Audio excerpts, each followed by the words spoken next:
Jeremy Scahill, author of the new book, Dirty Wars, The World as a Battlefield.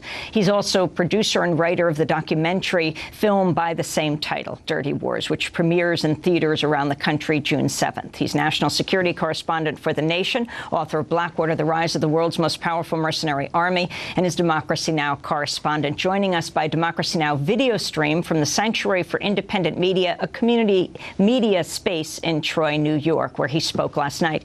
Jeremy, welcome back to Democracy Now! Can you respond to the statement, the letter of the Attorney General? Yeah, well, I actually think, Amy, that it raises more questions than it answers. You know, Eric Holder, for the first time, admitted that the United States, well, he didn't say assassinated, I call it assassination, assassinated one of its own citizens, Anwar al-Awlaki. And of course, he was born in the state of New Mexico and had been a prominent imam in the United States after 9/11 in Virginia, and had condemned the 9/11 attacks.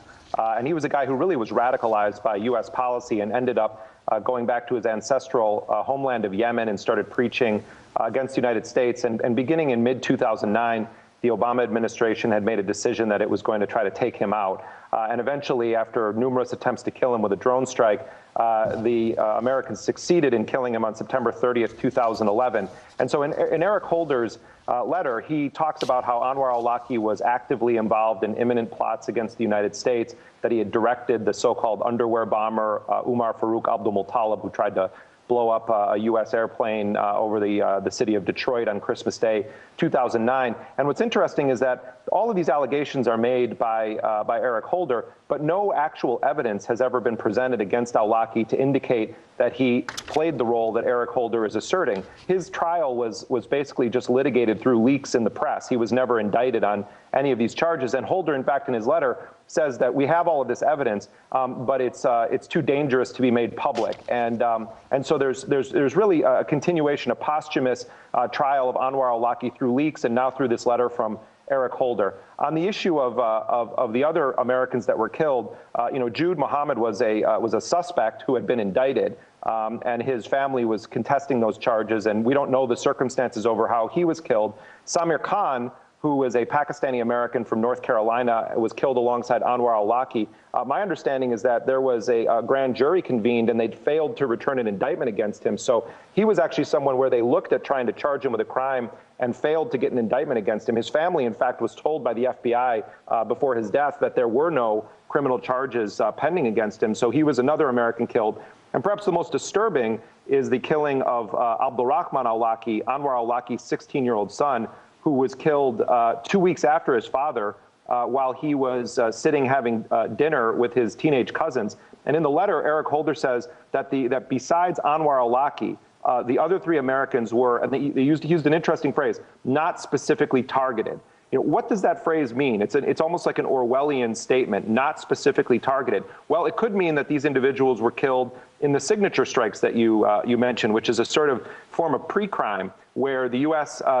determines that any military-age males in a targeted area are in fact terrorists, and their deaths will be registered as having killed terrorists or militants. So it's possible that the other Americans that were killed in these so-called signature strikes. But in the case of this 16-year-old boy, it's almost impossible to believe that it's a coincidence that 2 weeks after his father's killed, he just happens to be killed in a U.S. drone strike. And there were leaks at the time from U.S. officials telling journalists that, oh, he actually was 21 years old, he was at an al-Qaeda meeting, but they've never been able to identify who they killed in that strike. And the Obama administration has never publicly taken on the fact that they killed one of their own citizens who was a teenage boy. There are no answers to that question. So I think that there has to be a far more intense scrutiny of the statements of the Attorney General and also what we understand the President is going to say later.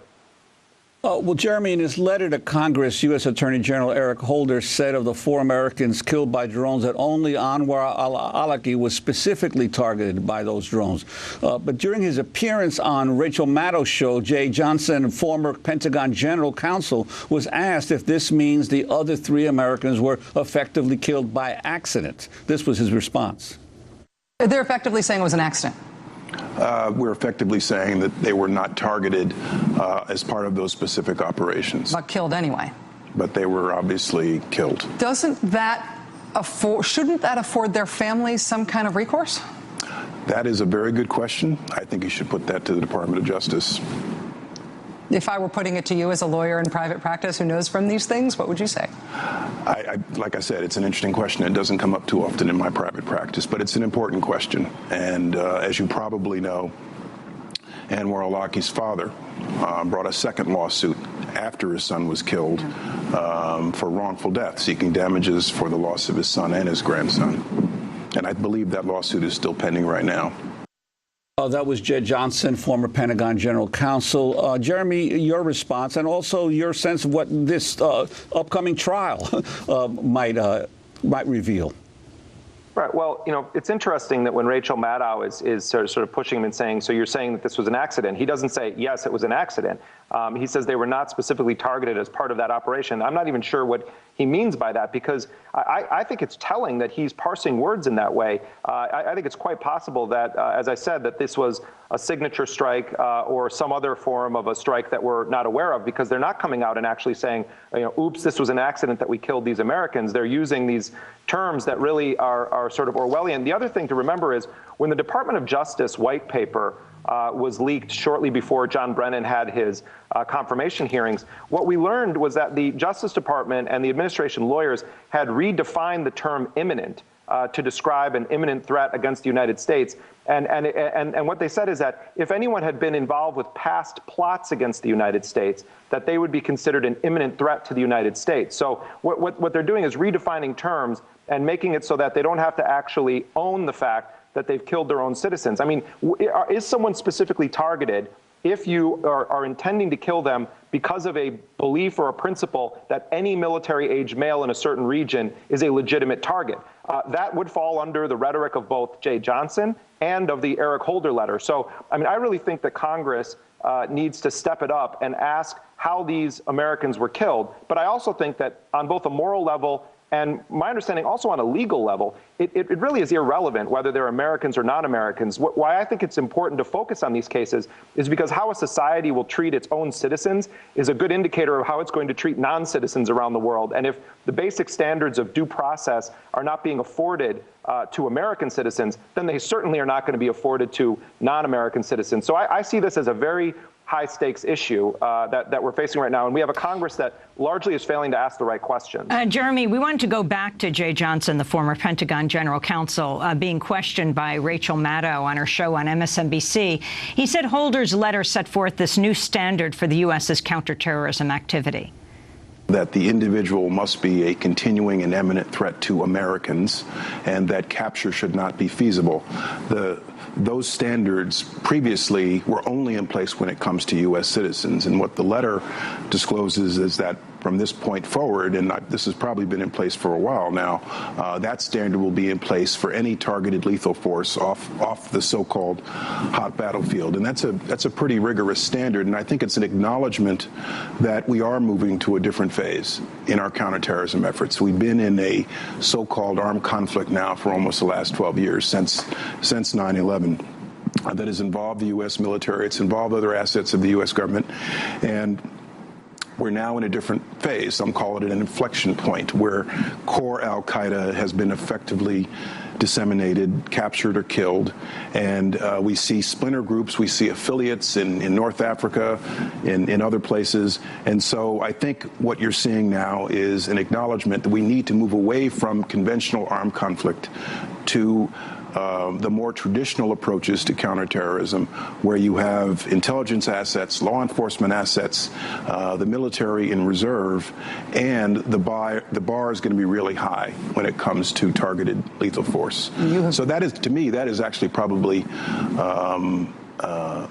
going forward, the most significant thing in the Attorney General's letter. And that's the former Pentagon General Counsel, Jay Johnson, speaking to Rachel Maddow. Jeremy Scahill, your response to what he's saying. Well, when you redefine the term imminent threat, then, sort of anything goes. And so, I take all of this with a grain of salt. I mean, some of this looks good on paper, and I think that it's going to win praise from a lot of liberals, and it'll probably draw the ire of conservatives. But the issue is this, Amy. The president, like his predecessors, Bush and Cheney, has asserted the right to strike in any country around the world, and has effectively subscribed to the doctrine that the world is the battlefield. And so as long as that remains on the books, that the United States says, well, we're different than every other nation around the world in that we have the right to strike in any country where we perceive an imminent threat, and imminent has been redefined in our secret proceedings inside the White House or the Justice Department, then none of this is going to fundamentally change. There's a debate right now going on in the Congress about whether or not to make permanent some version of what was called the authorization for the use of military force. This was the blank check passed by Congress in the immediate aftermath of the 9/11 attacks that authorized U.S. forces to hunt down those with a connection to the 9/11 attacks wherever they were found in the world. Only one member of Congress voted against that at the time, Barbara Lee, and people should listen to the speech that she gave just days after 9/11 because she saw a lot of this coming, this sort of perpetual state of war. So